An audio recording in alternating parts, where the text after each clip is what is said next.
তাহলে বলতেছিলাম রিজিক যদি পেতে চান এক নাম্বার দরকার তাকওয়া।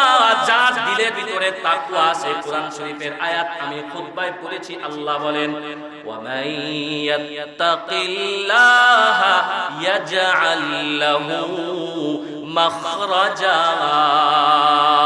যার দিলের ভিতরে আল্লাহর ভয় আছে, যার দিলের ভিতরে আল্লাহর ভয় আছে, সে যত বড় মুসিবতের মধ্যেই পড়ুক না কেন, মাখরাজা, মাখরাজা মানে হলো বের হওয়ার স্থান, বের হওয়ার জায়গা।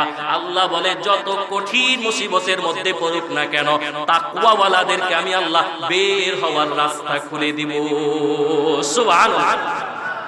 ওয়া ইয়ারযুকুহু মিন হাইতু লা ইয়াহতাসিব।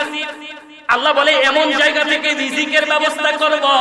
সরাসরি আল্লাহ বলেন ওয়া ইয়ারযুকুহু মিন হাইসু লা ইয়াহতাসিব, এমন জায়গা থেকে রিজিকের ব্যবস্থা করব যেটা সে কল্পনাও করতে পারে নাই। আল্লাহু আকবার বলেন।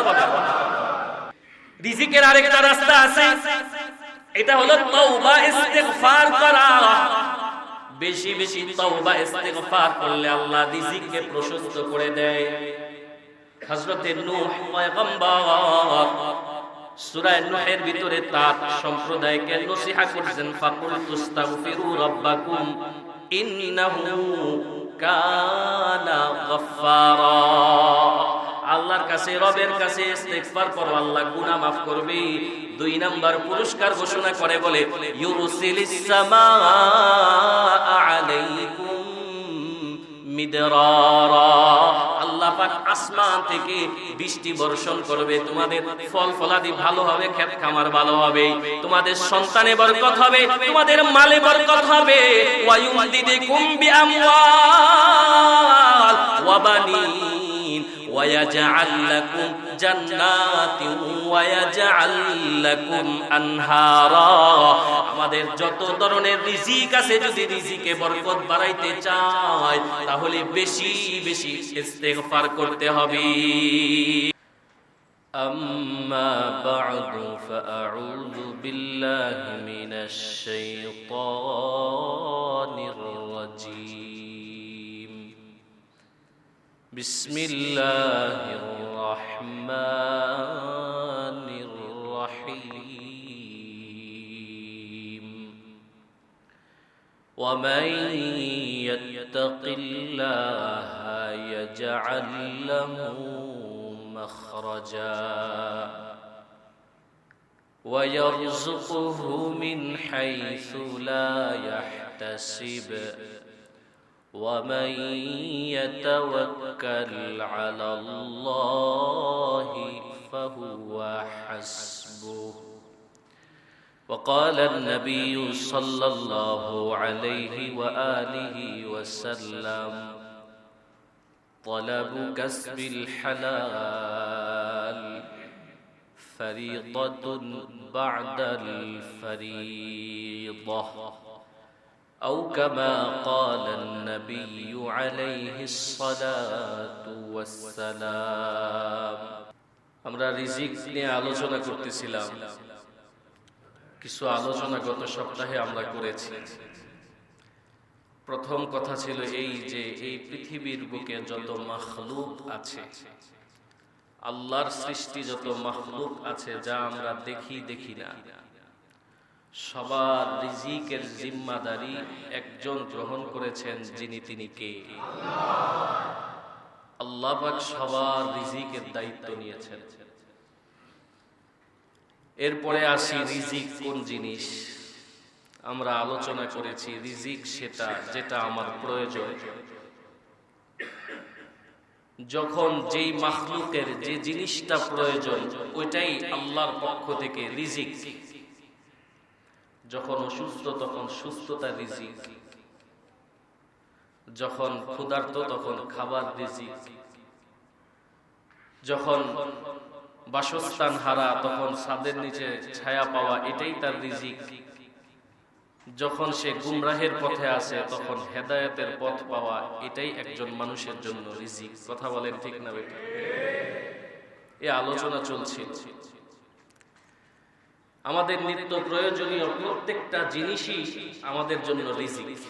আর এই রিজিকের ভেতরে আমরা যেটাকে সবচেয়ে বেশি প্রাধান্য দিই, সবচেয়ে বড় রিজিক মনে করি, আল্লাহ পাক রব্বুল আলামিনের কাছে এটা হলো রিজিকের সর্বনিম্ন স্তর। আমরা যেটাকে টাকা পয়সা, খাবার দাবার, ভালো খাবার দাবার, ভালো থাকা, এটা রিজিকের সর্বনিম্ন স্তর। এর চাইতে বড় বড় রিজিকের স্তর আছে, সেগুলো হলো 1 নাম্বার আল্লাহ পাক রব্বুল আলামিনের সন্তুষ্টি।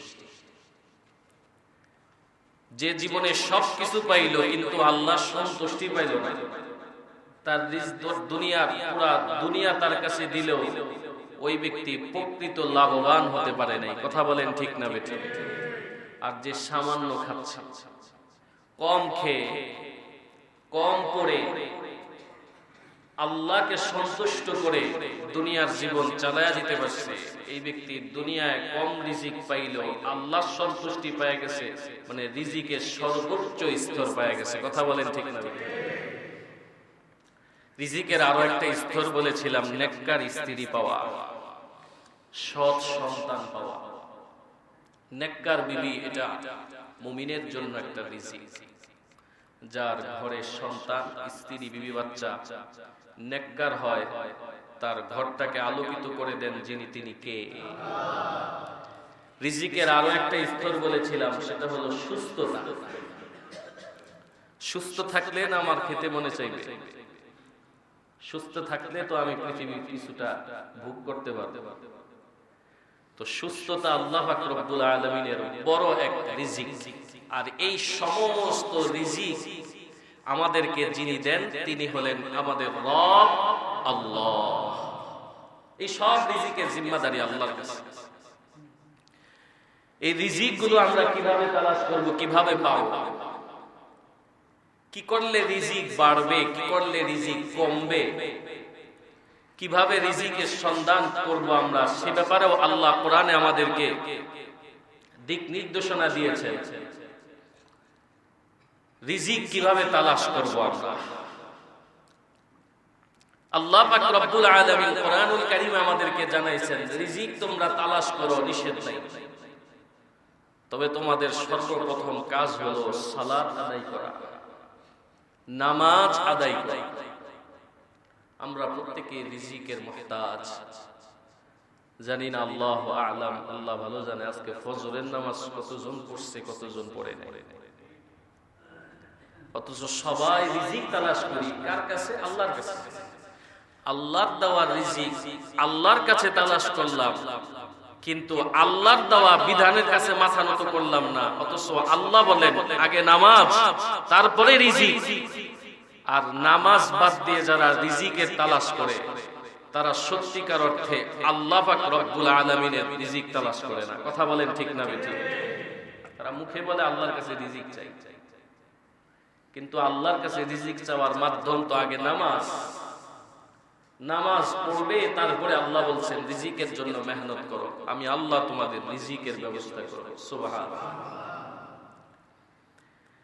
পৃথিবীতে ভ্রমণ করলে, সারা পৃথিবী ভ্রমণ করলে, ঘুরলে ফিরলে বোঝা যায় যে আসলে পৃথিবীর ভিতরে আল্লাহ কত শ্রেণীর, কত রকমের, কত হাজার রকমের মানুষ রাখছে। আমরা তো আমাদের এই স্বাভাবিক জিন্দেগি নিয়ে খুব পেরেশান, কিভাবে চলবো, কিভাবে খাবো। কিন্তু এখানে যারা বসে আছেন বেশিরভাগ মানুষই হয়তো এমন হবেন, আজকে সারা দিনে কি খাবেন, আলহামদুলিল্লাহ মোটামুটি এটা ব্যবস্থা আছে, তো কি বলেন, এতটুকু আছে, কিন্তু পেরেশান। নবী বললেন সকালবেলা ঘুম থেকে উঠো, আর তুমি যদি ভাবো আজকের দিনে রিজিক তোমার কাছে আছে, তো তোমার মতো ধনী আর কেউ নাই, পুরা দুনিয়া তোমার কাছে দেওয়া হবে। আজকের দিন না, বরং আগামী 1 মাস কি খাবে মোটামুটি প্ল্যান আছে। কথা বলেন, বাজার সাজার হয়ে গেছে, তবু আমরা রিজিক নিয়ে পেরেশান, রিজিক নিয়ে চিন্তিত। রিজিক কোত্থেকে আসবে, কিভাবে খাবো, এই যে আমাদের একটা পেরেশানি, এই যে আমাদের একটা চিন্তা।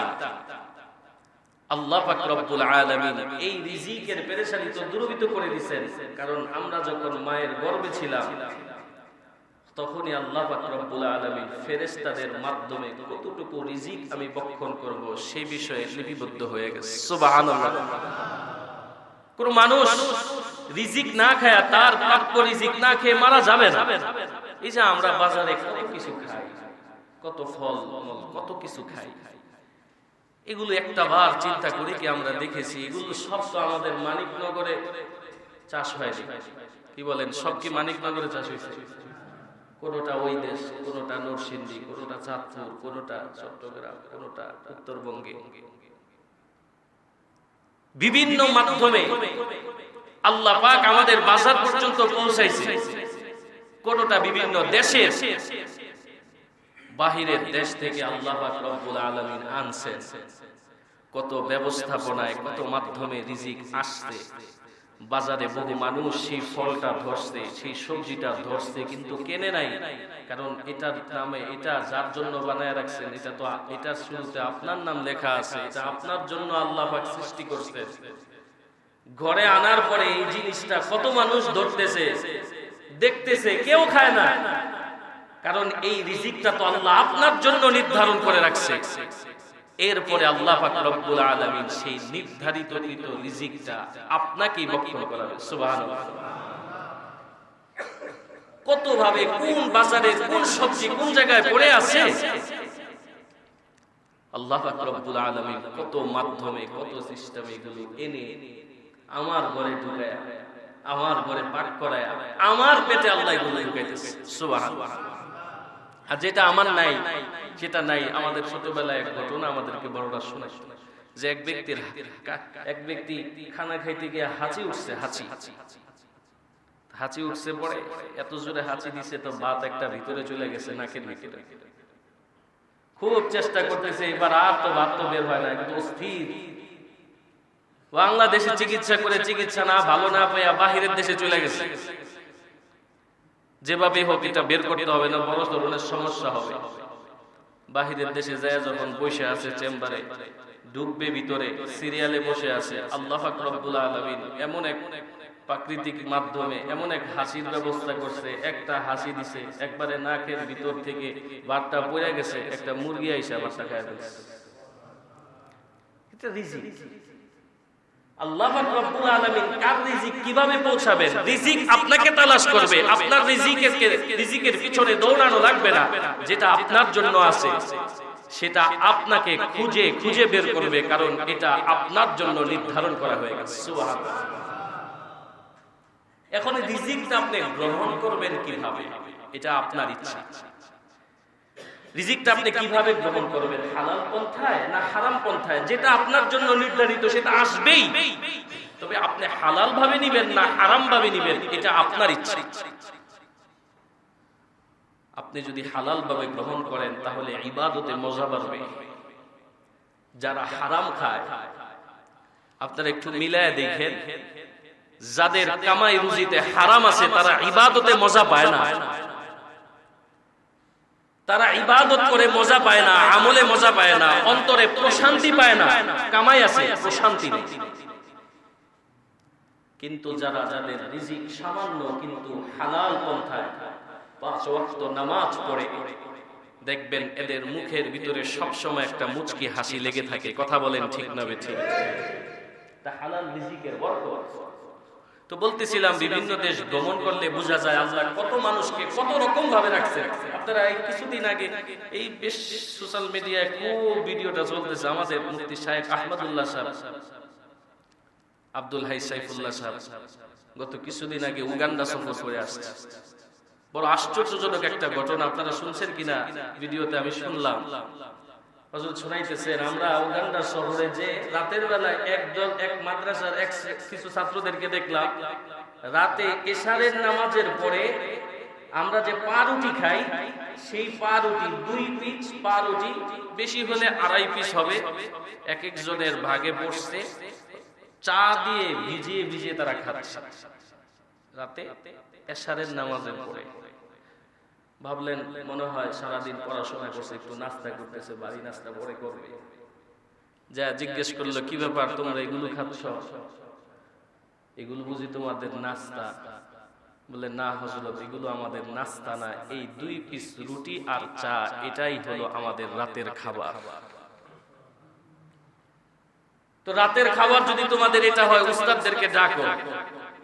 উস্তাদদের সাথে কথা বললো, জিজ্ঞেস করলো এই অবস্থা কেন? তো এই যদি রাতের বেলা খায় তাহলে বুঝলাম রাতে কম খাইছে, তো দুপুরে মনে হয় খুব ভালো করে খাওয়া দাওয়া করছে, পেট ভরে খাওয়া দাওয়া করছে।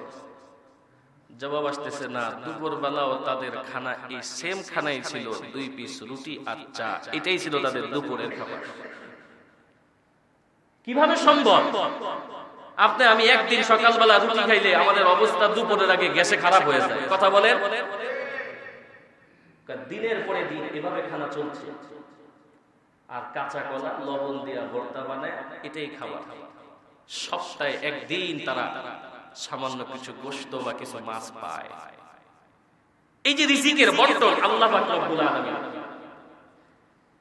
এই চিত্রগুলো যখন আমরা দেখব তখন আল্লাহ পাক রব্বুল আলামিনের প্রতি আমাদের শুকর বাড়বে।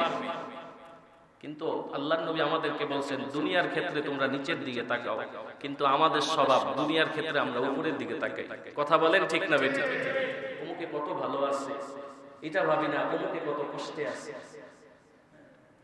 আর আমাদের সন্তানদের অবস্থা বলেন, 3 বেলা খাবার তো দূরের কথা, আরো 3-4 বেলা নাস্তার ব্যবস্থা দৈনিক। কথা বলেন, পেরেশান বাবা মা, অস্থির হয়ে যায় বাবা মা। আল্লাহ পাক রব্বুল আলামিনের কাছে কৃতজ্ঞ হওয়া দরকার, শুকরগুজার বান্দা হওয়া দরকার যে আল্লাহ তুমি আমার জন্য রিজিককে প্রশস্ত করছো, আলহামদুলিল্লাহ। অন্তর থেকে আল্লাহ পাক রব্বুল আলামিনের কৃতজ্ঞতা প্রকাশ করলে আল্লাহ পাক রব্বুল আলামিন বান্দার রিজিকে আরো প্রশস্তি দান করবে। সুবহানাল্লাহ। প্রত্যেকটা রিজিকের ব্যবস্থা একটু জোরে আওয়াজ করে বলেন। গত সপ্তাহে আয়াত করছি, ওয়া মা মিন দাব্বাতিন ফিল আরদি ইল্লা আলাল্লাহি রিজকুহা। জমিনে বিচরণশীল যত প্রাণী আছে সবার রিজিকের জিম্মাদারি যিনি গ্রহণ করেছেন তিনি কে? সবাই আওয়াজ করে জবান খুলে বলেন না, রিজিকের দায়িত্ব যিনি নিয়েছেন তিনি কে? আল্লাহ। আমরা মনে করি আমাদেরকে খাওয়ায় আমার চাকরি, আমরা মনে করি আমাদেরকে খাওয়ায় আমাদের ব্যবসা বাণিজ্য। আমার শ্বশুর বাড়ি নোয়াখালী, আমাদের সেই অঞ্চলে বেশি, এখন সারা বাংলাদেশে আলোচনা করেন, হযরত সবচেয়ে বেশি আলোচনা করেন ফরিদ উদ্দিন মুবারক সাহেব, দামাত বরকাতুহ, খুব আমলি মানুষ, সুন্দর আলোচনা করেন। হযরত একদিন এই ঘটনা শুনাইছেন যে তাদের ঘরের ভিতরে দিন চুক্তি কাজ করার জন্য কামলা আসে না, কামলা দেশে বলদা দিতে আসে। তো এরকম 2 জন কামলা, গ্রামের সহজ সরল মানুষ, সকালবেলা তাদের ঘরে আসছে, খাবার দাবার খাওয়া দেয়া আসছে, কাজ টাজ করবে সারাদিন। তো স্বাভাবিকভাবে এই কামলারা যখন কাজ করতে আসে, সারাদিন কাজ করার পরে দুপুরবেলা খাবারটা যার কাজ করতে আসছে তার বাড়ির ভিতরেই খায়। কথা বলেন, স্বাভাবিকভাবে তার বাসায় খায়। তো সারাদিন কাজ টাজ করার পরে দুপুরবেলা এবার হাত পা সুন্দর করে ধুইয়া বলত, অর্থাৎ সহজ সরল, সহজ সরল 2 জন কামলা ঘরের ভিতরে গেছে, যাই করতেছে, কই গো খাওয়ান দাওয়ান ঠিকঠাক আছে নি, ব্যবস্থা করেন আমগো লাগা। গামছা দিয়া মুখ টুক মুছা সুন্দর করে নিচে বসছে, বাদ দেন, বাদ চাইতেছে তো আর দেখতেছে মাশাআল্লাহ পর্দার ভিতর থেকে বাত আইসা বসেছে। কয় আম করে ডাউলের ব্যবস্থা করেন, দেখে ডাউলের ব্যবস্থা হয়ে যেতেছে। কয় পানি দেন, পানির ব্যবস্থা হয়ে যায়, যা চাই তাই ব্যবস্থা হয়ে যাচ্ছে। আমরা 2 অবাক হয়ে গেছে, ব্যাপার কি বুঝলাম না, যা চাইতেছি তাই পাইতেছি, একটু ম্যাজিক পর্দা দেখি। সন্ধ্যা যখন হয়ে গেছে এলাকার মানুষকে জানায় পুরা হাজী সাহেবের বাড়ি ভিড় দিয়ে ফেলছে। কি ব্যাপার তোমরা আমার বাড়ি ভিড় দিছো কেন? হাজী সাহেব কথা লুকায় না, আপনার বাড়ির ভিতরে যে ম্যাজিক পর্দা আছে এটা গোপন করে রাখছেন কেন? আম করে আপনার সন্তান বিদেশ থাকে, বিদেশ থেকে পাঠাইছে হয়তো, এই ম্যাজিক পর্দার সন্ধান আমাদেরকে দেন, এটা কি ব্যাপার? বলে কি ম্যাজিক পর্দা, কি বলতেছো এগুলা? বলে হ্যাঁ, বল কথা লুকায় না, আমরা নিজেরা দেখছি, এই পর্দার কাছে যা চাই তাই দেওয়া হয়, যা চাই তাই পাওয়া যায়। বলে আমার ঘটনা খুলে বলো। বলে দুপুরে খাইতে গেছি আমরা, যাই সেটা যখন ডাক দুধ দিয়া সেটা পর্দার কাছে চাইতেছি, তো যা চাইতেছি, খানা চাই ভাত চাই ভাত আছে, তরকারি চাই তরকারি আছে, যা চাই তাই আছে। ঘটনা হলো ওই ঘরের ভিতরে কোনো পুরুষ মানুষ ছিল। তো হাজী সাহেবের স্ত্রী তো খাস পর্দাওয়ালা, খাস পর্দাশীল মহিলা। তো তার কাছে যখন খাবার চায় তিনি মুখে জবান দিয়েও কথা বলে না, পর্দার নিচ থেকে লাঠি দিয়া ধাক্কা দিয়া বাতের যে বোতলটা, বাতের যে বলটা, এটা ধাক্কা দিয়া ভিতরে দিতেছে। আর যে পানি চাইতেছে পানিটাও ধাক্কা দিয়া দিতেছে, সবকিছু ধাক্কা দিয়া দিতেছে। হাজী সাহেব তো এবার কারবার পুরোটা বুঝছে। তো বলদের দল যারা, বোকা যারা, তারা মনে করে রিজিক আসে পর্দার মধ্য থেকে। আর চতুর চালাক যারা, যারা আল্লাহ চিনছে, তারা জানে পর্দার পিছনে একজনের হাত আছে। কথা বলেন ঠিক না বেঠিক? স্বাভাবিক মানুষ মনে করে আমার চাকরি আমার রিজিক হয়, আমার ব্যবসা আমার রিজিক হয়, আমার ক্ষেত খামার আমার রিজিক হয়। কিন্তু চতুর চালাক মানুষ জানে এগুলো সব হলো একটা পর্দা, আর এই পর্দার পিছনে একজনের হাত আছে, যিনি তিনি কে? আল্লাহ পাক রব্বুল আলামিন। এই রিজিক আমার আপনার কাছে আসবে, সব ব্যবস্থা আছে। আর আমরা যা দেখি এগুলো একটা পর্দা, এগুলোর মাধ্যমে আল্লাহ রিজিকের ব্যবস্থা। এই যে রিজিকের কথা এতক্ষণ আলোচনা করলাম, এই রিজিক আমাদের জিন্দেগিতে বাড়ুক, এটা আমরা সকলে চাই কি চাই না? আমাদের রিজিকে, আমাদের বরকত হোক রিজিকে, আমাদের রিজিক যা দরকার, যা প্রয়োজন তা পূরণ হয়ে যাক, এটা আমরা সকলে এক বাক্যে বলেন চাই কি চাই না? রিজিক বাড়ে কিসে, এ ব্যাপারে অল্প কিছু কথা বলবো ইনশাআল্লাহ। রিজিক বাড়ে এক নাম্বার, একজন মানুষের রিজিক বাড়ে, কোরআন বলে ওই ব্যক্তির রিজিক বেড়ে যায়, রিজিক আল্লাহ ব্যবস্থা করে যার অন্তরের ভিতরে আছে তাকওয়া। সুবহানাল্লাহ। দুই নাম্বার, রিজিকে বরকত হবে যেই ব্যক্তি আল্লাহ পাক রব্বুল আলামিনের উপরে তাওয়াক্কুল করবে। সুবহানাল্লাহ বলেন। আল্লাহর উপরে তাওয়াক্কুল কেমনে করবে? আল্লাহর উপরে তাওয়াক্কুল, এটার বয়ান গত সপ্তাহে আমি করছি, এখন লম্বা কথা বলার সুযোগ নাই। আল্লাহর নবী বলছে তাওয়াক্কুল করো তো পাখির মতো তাওয়াক্কুল করো। পাখি যেমন নিজের খাবারের জন্য সারা দিন মেহনত করে বের হয়ে যায়, আল্লাহ সন্ধ্যায় রিজিকের ব্যবস্থা করে দেয়। আল্লাহর নবী বলেন ওইভাবে রিজিক তালাশ করো, ওইভাবে আল্লাহর উপরে তাওয়াক্কুল করো। সারা দিন বসে থেকে তাওয়াক্কুল বলা, এটার নাম তাওয়াক্কুল না। কথা বলেন ঠিক না বেঠিক? নবীজির কাছে হাদিস আছে, জিজ্ঞেস করছে আল্লাহর নবী, এই যে আমার হাতে উট আছে, এই উটটাকে কি আমি গাছে বেঁধে তারপরে আল্লাহর উপরে ভরসা করব, নাকি না বেঁধে ভরসা করব? আল্লাহর নবী বলছে আগে বাঁধো, তারপরে ভরসা করো। সুবহানাল্লাহ। তাহলে আগে কাজ হলো আপনার হাতে যেটা আছে সেটা করা। রিজিকের ব্যবস্থা যিনি করবেন তিনি কে? রিজিক বৃদ্ধি হওয়ার আরো একটা পন্থা, সেটা হলো শুকরগুজার বান্দা হওয়া। কোরআন শরীফে আল্লাহ বলে লা ইন শাকারতুম লা আযীদান্নাকুম ওয়া লা ইন কাফারতুম ইন্না আযাবী লাশাদীদ। আল্লাহ পাক রব্বুল আলামিন বলেন আমি আল্লাহ পাক রব্বুল আলামিন বান্দাকে নিয়ামত দিলাম, রিজিক দিলাম, যা কিছু পাইলা বান্দা, বান্দা আমি আল্লাহর নিয়ামতের কৃতজ্ঞশীল বান্দা যদি তুমি হতে পারো, আল্লাহর ওয়াদা লা আযীদান্নাকুম, আমি আল্লাহ তোমাদের নিয়ামতে অর্থাৎ তোমাদের রিজিকে আমি আল্লাহ বারাকা দান করব। আর যদি তোমরা অকৃতজ্ঞ হও তাহলে আমি আল্লাহ রিজিককে কেড়ে নিয়ে তোমাদের জন্য কঠিন আযাবের ব্যবস্থা করব। তার মানে আল্লাহ পাক আমাদেরকে যা রিজিক দিয়েছেন আমাদের কৃতজ্ঞশীল বান্দা হওয়া চাই। আল্লাহ আমাকে যা দিয়েছেন অনেকের চাইতে ভালো রেখেছেন, অনেককে আল্লাহ তাই দেন নাই। এক ঘটনা আছে, এক ব্যক্তি তার পায়ে জুতা নাই, এই জন্য আফসোস করতেছে, চিন্তা করতেছে জুতা নাই। আরে আমার পা খালি, আমার ভালো এক জোড়া জুতা নাই। মনটা খারাপ হয়ে গেছে, চিন্তা করতে করতে আল্লাহর ঘর মসজিদে আসলে মসজিদে এসে দেখে মসজিদের বাহিরে এক লোক ভিক্ষা করতেছে, তার দুইটা পাই নাই। সাথে সাথে আল্লাহর কৃতজ্ঞ প্রকাশ করে বলেন আল্লাহ আপনার কি বন্টন, আমি আপনার কাছে জুতার জন্য আফসোস করি, আরেকজনের যে পা নাই, জুতা পরবে তো অনেক দূরের কথা। এজন্য যুবক ভাই, যেই অবস্থায় আপনি আছেন সেই অবস্থায় আপনি আল্লাহর কৃতজ্ঞতা প্রকাশ করেন। ভালো অবস্থায় রেখেছেন আল্লাহ পাক, এটাও আপনার জন্য একটা পরীক্ষা। আপনি যে খারাপ অবস্থায় আছেন এটাও আল্লাহর পরীক্ষা। অন্তর থেকে জবান থেকে যদি কেউ পড়তে পারে আলহামদুলিল্লাহি আলা কুল্লি হাল, সর্ব অবস্থায় আমার আল্লাহ আমারে ভালো রাখছে, প্রকৃতপক্ষে ওই ব্যক্তি সুখী। কথা বলেন ঠিক না বেঠিক?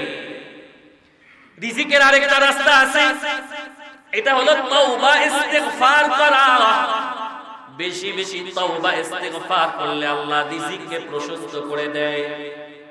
হযরতে নূহ পয়গম্বর সূরা নূহের ভিতরে তার সম্প্রদায়কে নসিহত করেছেন, ফাকুলতুস্তাগফিরু রাব্বাকুম ইন্নাহু কানা গফফারা। আল্লাহর কাছে, রবের কাছে ইস্তিগফার করো, আল্লাহ গুনাহ মাফ করবে। 2 নাম্বার পুরস্কার ঘোষণা করে বলে ইউরসিলিস সামাআ আলাইকুম মিদরারা, আল্লাহ পাক আসমান থেকে বৃষ্টি বর্ষণ করবে, তোমাদের ফল ফলাদি ভালো হবে, ক্ষেত খামার ভালো হবে, তোমাদের সন্তানে বরকত হবে, তোমাদের মালে বরকত হবে। ওয়া ইউমদিদুকুম বিআমওয়াল ওয়া বানিন ওয়া ইয়াজআল লাকুম জান্নাতিন ওয়া ইয়াজআল লাকুম আনহারা। আমাদের যত ধরনের রিজিক আছে, যদি রিজিকে বরকত বাড়াইতে চাই তাহলে বেশি বেশি ইস্তিগফার করতে হবে। কথা বলেন ঠিক না বেঠিক? রিজিক বাড়ার আরেকটা মাধ্যম হলো দোয়া করা, আল্লাহর কাছে চাইতে হবে। আল্লাহর কাছে মন খুলে চাইতে হবে। নবীজি প্রত্যেক দিন ফজর নামাজের পরে আল্লাহ নবী দিনের শুরুতেই রিজিক চাইতেন। আল্লাহুম্মা ইন্না নাসআলুকা ইলমান নাফিআ ওয়া রিজকান তাইয়্যিবা ওয়া আমালান মুতাকাব্বালা। দিনের শুরুতেই নবী বলেন, আল্লাহ আমি আপনার কাছে উপকারী ইলম চাই, আপনার কাছে আমি উত্তম রিজিক চাই, আপনার কাছে আমি কবুলিয়ত আমল চাই। সুবহানাল্লাহ। তার মানে রিজিক চাইতে হবে। সর্বপ্রথম কথা বললাম, 1 নাম্বার রিজিকে বারাকা হবে যার অন্তরের ভিতরে তাকওয়া আছে, যার ভিতরে আল্লাহর ভয় আছে। রিজিক বাড়ার আরো অনেকগুলো মাধ্যম আছে, সময় কম, লম্বা সময় বলা যাবে না। রিজিক বাড়ার আরো মাধ্যম তাহাজ্জুদ গুজার হওয়া, রিজিকে বরকত হবে। রিজিক বাড়ার আরেকটা মাধ্যম নবীজি বলছেন, বেশি বেশি হজ উমরা করো, তোমাদের রিজিক প্রশস্ত হবে। কারণ আল্লাহর ঘর যে হাতে ধরছে সেই হাত আল্লাহ মানুষের কাছে পাঠাবে না ইনশাআল্লাহ। কথা বলেন ঠিক না বেঠিক? যেই চোখ দিয়া আল্লাহর ঘর দেখছে, ওই চোখ আল্লাহ পাক রব্বুল আলামিন ওই চোখ দিয়া, ওই হাত দিয়া মানুষের কাছে মুহতাজ বানাবে না। কথা বলেন ঠিক না বেঠিক? তাহলে বলতেছিলাম, রিজিক যদি পেতে চান 1 নাম্বার দরকার তাকওয়া। যার দিলের ভিতরে তাকওয়া আছে, কোরআন শরীফের আয়াত আমি খুতবায় পড়েছি, আল্লাহ বলেন ওয়া মাইয়াত্তাকিল্লাহা ইয়াজআল লাহু মাখরাজা। যার দিলের ভিতরে আল্লাহর ভয় আছে, যার দিলের ভিতরে আল্লাহর ভয় আছে, সে যত বড় মুসিবতের মধ্যেই পড়ুক না কেন, মাখরাজা মানে হলো বের হওয়ার স্থান, বের হওয়ার জায়গা। আল্লাহ বলে যত কঠিন মুসিবতের মধ্যে পড়ুক না কেন, তাকওয়াওয়ালাদেরকে আমি আল্লাহ বের হওয়ার রাস্তা খুলে দিব। সুবহানাল্লাহ। ওয়া ইয়ারযুকুহু মিন হাইতু লা ইয়াহতাসিব। আল্লাহ বলে এমন জায়গা থেকে রিজিকের ব্যবস্থা করব। সরাসরি আল্লাহ বলেন ওয়া ইয়ারযুকুহু মিন হাইসু লা ইয়াহতাসিব, এমন জায়গা থেকে রিজিকের ব্যবস্থা করব যেটা সে কল্পনাও করতে পারে নাই। আল্লাহু আকবার বলে। সৈয়দ আলী নদভী রাহমাতুল্লাহি আলাইহি বড় একজন আরবি সাহিত্যিক, বুজুর্গ মানুষ। তিনি তার এক কিতাবের মধ্যে লেখছে একটা ঘটনা। যখন প্রথম বিশ্বযুদ্ধ হয়, আপনারা বিরক্ত হইতেছেন? জোরে বলেন আল্লাহু আকবার। যখন প্রথম বিশ্বযুদ্ধ হয়, যখন যুদ্ধ লেগে গেল, তখন ডাক যোগাযোগ সব বন্ধ হয়ে গেছে। তখন তো যোগাযোগের মাধ্যমই সব যোগাযোগ মোটামুটি বন্ধ হয়ে গেছে। তো মিশর আল আজহার মাদ্রাসা, জামিয়াতুল আজহার, সেই মিশর আল আজহার মাদ্রাসার সমস্ত ছাত্ররা মোটামুটি বাড়িতে চলে গেছে। যুদ্ধ শুরু হয়ে গেছে, এখন তো আর স্বাভাবিক পরিস্থিতি নাই, সবাই বাড়ি চলে গেছে। তো তৎকালীন একটা ছাত্র বাসায় আর যাইতে পারে নাই। কিছু ছাত্র মাদ্রাসার বাহিরে একটা মেস ভাড়া নিয়ে থাকতো, তো সাথে সবাই চলে গেছে, সে যাইতে পারে না। সে মাদ্রাসা থাইকা গেছে, যোগাযোগ বন্ধ। এখন বাড়ি থেকে টাকা আসার যে মাধ্যম সব বন্ধ হয়ে গেছে, টাকা পয়সাও নাই, বাড়ি তো যাইতে পারে নাই, এখন খাবারও কিনতে পারে না, সব বন্ধ হয়ে গেছে। দিনের পরে দিন যাইতেছে। আল্লাহর বান্দা মাদ্রাসার ছাত্র একদিন, 2 দিন, 3 দিন পর্যন্ত ক্ষুধার্ত অবস্থায় কেবল শুধু পানি খায়া খায়া নিজের তৃষ্ণা মিটায়। 2-3 দিন পরে জুমার সময় হয়ে গেছে, মেস থেকে বের হইছে আস্তে আস্তে কাঙ্গাল মানুষ, ক্ষুধার্ত মানুষ। বের হইয়া মসজিদে যাবে, তো একটা বাড়ির পিছন দিয়ে যাচ্ছে, হঠাৎ করে তাকায়া দেখতেছে, আরে বাপরে বাপ, নাকের ভিতরে এত সুস্বাদু খাবার, এত মজাদার খাবারের ঘ্রাণ আসতেছে। আল্লাহু আকবার! এত মজাদার খাবারের ঘ্রাণ, স্পেশাল খাবার। তো এত সুন্দর সুন্দর খাবারের ঘ্রাণ শুনে 3 দিনের ক্ষুধার্ত ব্যক্তির ক্ষুধা আরো কমছে না বাড়ছে? জোরে বলে। এবার স্বভাবগতভাবে সেই ব্যক্তিটা ছাত্র মানুষ, বয়স্ক, আস্তে করে সেই বাড়ির পর্দাটা সরাইয়া উকি দিয়া তাকায়া দেখে উঠানের ভিতরে, আরে বাপরে বাপ, মজাদার যত খাবার আছে সব করে আসছে। আল্লাহু আকবার! মনে আর মানাইতে পারলো না, ভিতরে ঢুকে গেছে। ঢুকা ভাবতেছে, যাই হোক, 2-3 দিনের ক্ষুধার্ত, ভালো করে খাইয়া নে। এবার যখন খাইতে গেল, খানার ভিতরে হাত দিবে, হঠাৎ করে তার অন্তরের ভিতরে চলে আসলো, হায়রে, আমি যে খাবারটা খাইতেছি, আমি তো এটার মালিককে জানি না। এই খাবারগুলো কার? আমি তো তাকে চিনি না। আমি যদি এখন এই খাবারগুলো খাই, আমি যদি বলে পরে অনুমতি নিব, তাহলে পরবর্তীতে আমি বাঁচবো কি বাঁচবো না তাও আমি জানি না।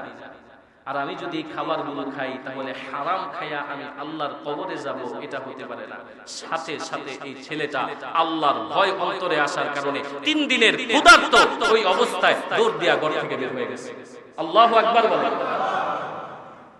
দরজা থেকে বের হয়ে গেছে। একটু জোরে আওয়াজ করে বলেন, এই মাদ্রাসার ছাত্রটারে, এই যে 3 দিনের ক্ষুধার্ত ছাত্রটাকে এই মজাদার খাবার থেকে বিরত রাখছে কে? CC camera. জোরে বলেন, সিসি ক্যামেরা। কোন সিসি ক্যামেরা দূরে রাখে নাই, আল্লাহর ভয় তাকে দূরে রাখছে। এজন্য বলে, যার দিলের মধ্যে আল্লাহর ভয় আছে, ওই ব্যক্তিকে সিসি ক্যামেরা দিয়ে আটকানো লাগবে না, পুলিশ দিয়ে আটকানো লাগবে না। যার দিলের মধ্যে আল্লাহর ভয় আছে, আপনি আপনার সন্তানের অন্তরে সর্বপ্রথম আল্লাহর ভয় ঢুকান। আল্লাহর ভয় যদি অন্তরের মধ্যে ঢুকাইতে পারেন, তাহলে আল্লাহর ভয় মানুষকে প্রত্যেকটা গুনাহের কাছ থেকে হেফাজত করবে। আল্লাহর ভয় অন্তরে ঢুকলে, আরে আল্লাহর ভয় যদি না থাকে, ওই যে দেখেন না, দুর্নীতি দমন কমিশন আছে, যদি দিলের মধ্যে আল্লাহর ভয় না থাকে, যত বড় ডিগ্রি বলা হোক না কেন, দুর্নীতি দমন কমিশনের সেখানের কর্মকর্তা আরো বেশি দুর্নীতিবাজ হয়ে যাবে। কথা বলেন ঠিক না বেঠিক? যদি দিলে আল্লাহর ভয় না থাকে। আর যদি দিলে আল্লাহর ভয় থাকে, এই ব্যক্তিটা এমপি হবে, মন্ত্রী হবে, পুলিশ হবে, যত বড় কিছুই হোক না কেন, যত বড় চাকরি করুক না কেন, ওই ব্যক্তি টেবিলের তল দিয়া টাকা খাওয়ার অভ্যাস হবে না। কথা বলেন ঠিক না বেঠিক?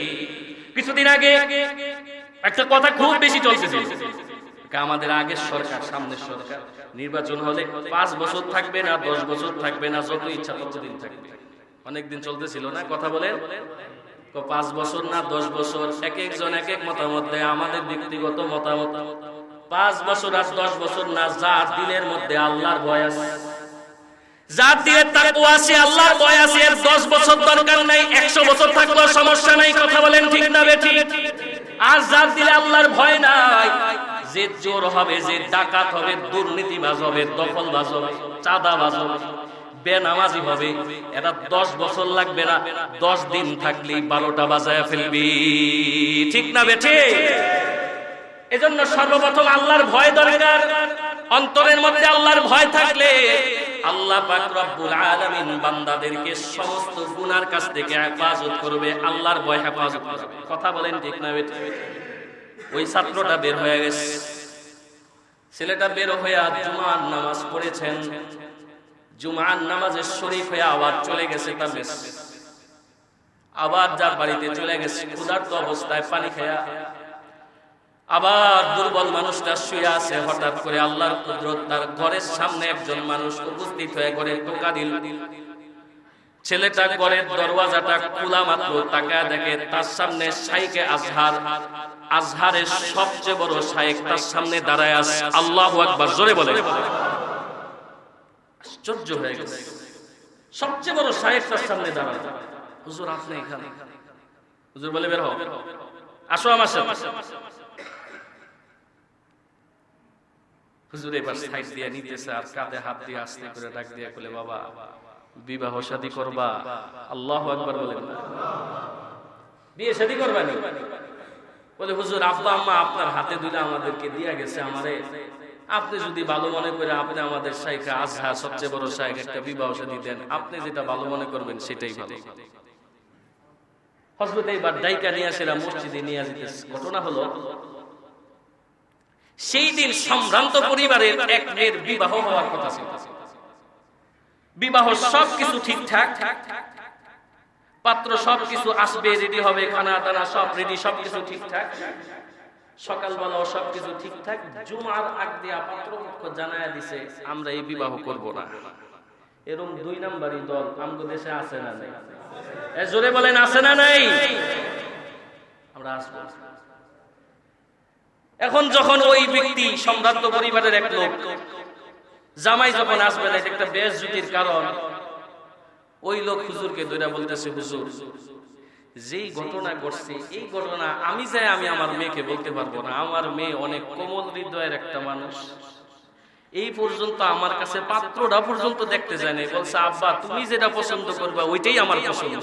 এরকম মেয়ের কাছে যায়া আমি এই কথা বলতে পারবো না যে তোমার বর এখন বলছে আসবে। আপনি হুজুর যেখান থেকে পারেন আমার জন্য এখন একটা আপনি জামাই পছন্দ করেন। আল্লাহু আকবার বলেন। হযরত এবার ওই ছেলেটাকে মসজিদের ভিতরে নিয়ে বিবাহ পড়ায় দিছে। বিবাহ যখন পড়ায় দিছে, এখন বিবি তো আর দেখে নাই। ছেলেটাকে এবার হুজুরে সুন্দর করে ভিতরে পাঠায় দিছে নতুন বিবি দেখার জন্য।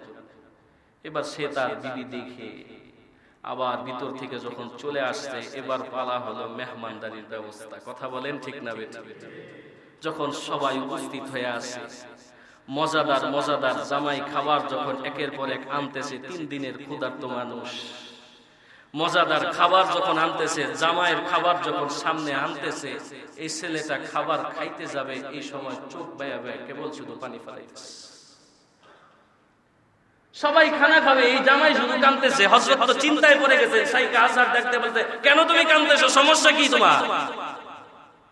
যত কথা বলে ছেলেটা কবে শুধু তত বেশি শুধু কান্নাকাটি করতেছে, আরো বেশি চোখের পানি ফেলায়। হযরত বলতেছেন তোমার কি বিবি পছন্দ হয় নাই? বিবি না দেখে বিবাহ দিয়া দিছি। আচ্ছা ঠিক আছে, অর্ধেক মহরানা এই সময় ওয়াজিব হয়, তোমার মহরানা আমি দিয়া দিব, বিবাহ দিলে ভেঙে দিই। ছেলেটা জবাব না দিয়া চোখ বায়া বায়া পানি ফেলাইতেছে, বলতে হযরত আসল কথা তো এখানে না, আমি তো চোখ বায়া বায়া পানি ফেলাইতেছি কারণ যে খাবারগুলো আমার সামনে উপস্থিত করা হয়েছে, হযরত জুমআর আগে এই খাবারগুলো আল্লাহ পাক আমার সামনে উপস্থিত করছে। আল্লাহর ভয়ে আমি এই খাবারগুলো ত্যাগ দেওয়ার কারণে জুমআর পরে আল্লাহ জামাই বানায়া বর বানায়া এই সম্মানিত খাবারগুলো আল্লাহ আমার সামনে উপস্থিত করছে। চিৎকার করে বলেন আল্লাহু আকবার। আমি তো হযরত এই জন্য কান্না দাইকা বলে, হযরত আমার তো কোরআনের ওই আয়াতের কথা মনে হয়। আল্লাহ পাক বলছেন, ওয়া মান ইয়াত্তাকিল্লাহা ইয়াজআল লাহু মাখরাজা ওয়া ইয়ারযুকুহু মিন হাইসু লা ইয়াহতাসিব। যেই ব্যক্তি আল্লাহ পাক রব্বুল আলামিনকে ভয় করবে, তার বের হওয়ার রাস্তা, মুসিবত থেকে বের হওয়ার রাস্তা আমি আল্লাহ খুলে দিব। আর আমি আল্লাহ এমন জায়গা থেকে তার রিজিকের ব্যবস্থা করব সে কল্পনাও করতে পারবে না। যদি তখন আমি একবার মাত্র খাইতাম, খানা হইতো হারাম, আর আল্লাহ আমার উপর অসন্তুষ্ট হয়ে যাইত, আল্লাহর ভয়ে সেই খাবারটা ত্যাগ দেওয়ার কারণে, হারাম ত্যাগ দেওয়ার কারণে আল্লাহ আমাকে সম্মানিত করে এমন ব্যবস্থা করছে, যতদিন পর্যন্ত আমি এই বাড়ির মেহমান, যতদিন পর্যন্ত থাকবো ততদিন পর্যন্ত আমার জন্য সুস্বাদু খাবারের ব্যবস্থা হবে। চিৎকার করে বলেন সুবহানাল্লাহ। রিজিকের ব্যবস্থা করেন যিনি, তিনি কি? এজন্য আল্লাহ পাক বলেন, ওয়া মান ইয়াত্তাকিল্লাহা ইয়াজআল লাহু মাখরাজা ওয়া ইয়ারযুকুহু মিন হাইসু লা ইয়াহতাসিব। আল্লাহ পাক রব্বুল আলামিন বলে, আমি আল্লাহকে ভয় করো, আমি আল্লাহকে ভয় করো। প্রত্যেকটা ক্ষেত্রে, চাকরি করার ক্ষেত্রে আল্লাহকে ভয় করো, ফ্যামিলি পরিচালনা করার ক্ষেত্রে আল্লাহকে ভয় করো, নিজেকে পরিচালনা করার ক্ষেত্রে আল্লাহকে ভয় করো। যদি আল্লাহর ভয় পরিপূর্ণ এসে যায়, আল্লাহ পাক তোমার রিজিকের জিম্মাদারি নিয়েছেন, এমন জায়গা থেকে রিজিকের ব্যবস্থা করবেন। আল্লাহ বলে, ওয়া ইয়ারযুকুহু মিন হাইসু লা ইয়াহতাসিব, এমন জায়গা থেকে রিজিকের ব্যবস্থা করব। বান্দা, তুমি যেই জায়গা থেকে কল্পনাও করো নাই, এমন রিজিকের ব্যবস্থা আমি আল্লাহ তোমার জন্য করে দিব। সুবহানাল্লাহ। এরকম মাঝে মাঝে হয় না, হুজুর আমি চাই নাই, আশাই করি নাই, হঠাৎ রিজিকের ব্যবস্থা হয়ে গেছে। আমি আশাই করি নাই 5000 টাকা কেমনে দিন আইসা পড়ছে, আমি কল্পনাও করি নাই এই মাধ্যমে আইসা পড়ছে। কথা বলেন, হয় কি হয় না? ব্যবস্থা যিনি করেন তিনি কে? তাহলে রিজিক বাড়ানোর কিছু মাধ্যম বললাম। এক নাম্বার বললাম আল্লাহ পাকের ভয়, দুই নাম্বার বললাম তাওয়াক্কুল, আগে চেষ্টা তারপরে তাওয়াক্কুল, তারপরে বললাম শুকর আদায় করা, দান সাদাকা করা, তাহাজ্জুদ গুজার হওয়া, ইস্তেগফার করা, মেহমানদারি করা। এই বিষয়ে কথা বলার সুযোগ হয় নাই। মেহমানদারি করাইলো আল্লাহ পাক রব্বুল আলামিন রিজিকে বারাকা দান করেন। আল্লাহ আপনি আমাদের প্রত্যেকের রিজিকে বারাকা দান করেন, পড়েন আমিন। আমাদের রিজিককে প্রশস্ত করে দেন, বলেন আমিন। আল্লাহ আমাদের প্রত্যেককে বিপদ আপদ মুসিবত থেকে, অনাকাঙ্ক্ষিত দুর্ঘটনা থেকে হেফাজত করেন, বলেন আমিন। ছোট্ট জবানে ভাঙ্গা চূড়া দু চারটা কথা বললাম, আল্লাহ ভুল ত্রুটিগুলো ক্ষমা করে দিন। বলনেওয়ালা শুননেওয়ালা প্রত্যেককে আমল করার তৌফিক দান করেন, পড়েন আমিন।